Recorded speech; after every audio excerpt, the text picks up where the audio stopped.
This weekend we celebrate Father's Day, but 1 in 3 children in the U.S. are living apart from their biological father. Well, today we are bringing you one man's story of how he fought his way back from a life of addiction and crime to becoming the father that this cute son needed. We want to welcome Nelson Garcia and his son Logan to the show. Good morning, guys. Good morning. Thank you for having us. Well, we are very excited that you're willing to share your story with us because it's absolutely an incredibly moving story. And you want to attribute Logan to the root of why your story is what it is. You know, I was actually sitting a couple of days ago when you already had been invited to the show, and I was thinking, how do I show this? How do I show the difference between who I was and who I am now? Mm-hmm. And he came up and he crawled up next to me and he says, "How much do you love me?" And you know, I've played this game before. I figured I'd cover it with, "I love you more than anything." That covers universe, galaxy, yep, everything. And then he hits me with, "Do you love me more than yourself?" That was the key, and the answer, of course, is yes, I do. But there was a time that I didn't, and that time, unfortunately, a few years back, was a lifestyle that was not conducive to parenting, and it was fueled by an addiction, and it was a situation that led to the Florida Department of Children coming in and removing Logan from my home, and it was a terrible time. And of course, when that happens, you get defensive. You know, the big government coming in and telling me what I'm going to do, and you really don't realize what they're doing is they're giving your son a chance, and they're actually going ahead and protecting his rights. But at that time, I was still obviously in a different world, and I was lucky enough to have my mother come in and my father and take care of Logan.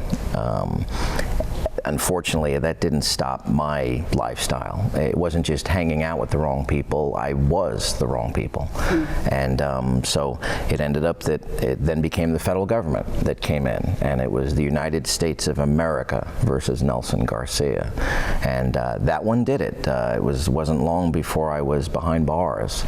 And when you're in a jail cell for 23 hours out of the day, and it's gray cinder block, there's a lot of time to think. And because you're in a closet, you don't have a closet to put skeletons in. They're all there with you, sitting next to you and talking to you throughout the entire time. So it became a very huge realization of the shameful realization of what I had done, and where I had put myself, and where my family was. So I did go ahead and turn things around. I went to the library. I read every book on parenting, self-improvement, addiction. And I even did some things with neuroassociative conditioning, which actually is a great way to go ahead and combat some of those things. Did a lot of counseling. There was a program that the federal government has that it's called the RDAP program, and that was a great program to be a part of.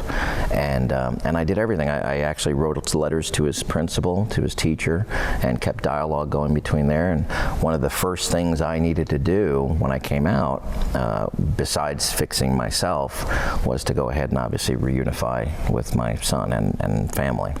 So Logan, how great has it been to have your dad back? What were you able to do during this process? And now you get to live with your dad and have a swimming pool and all the fun stuff.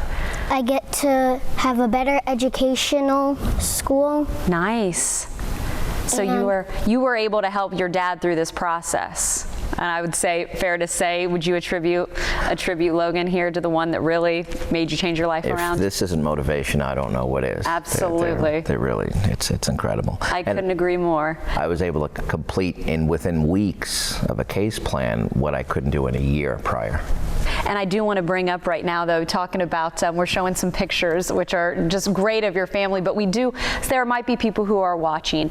And I was going to say, you did have some help that we do want to point out in case people are in a situation and want to get their children back. Eckert was able to step up and help. Talk a little bit about that. The YFA obviously was there from the beginning. Mm-hmm. They also were there at the end, and really their goal is to reunify their parents with their children, and in the right way. So they were there. They give you the tools to be able to get through it.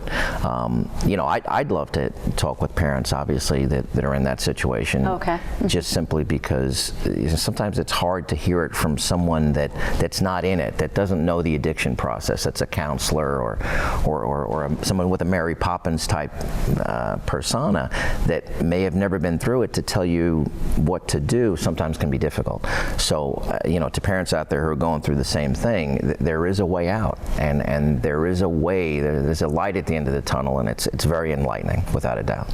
Well, Logan, I want to ask you finally, what have you been able to learn from your dad? What does he teach you?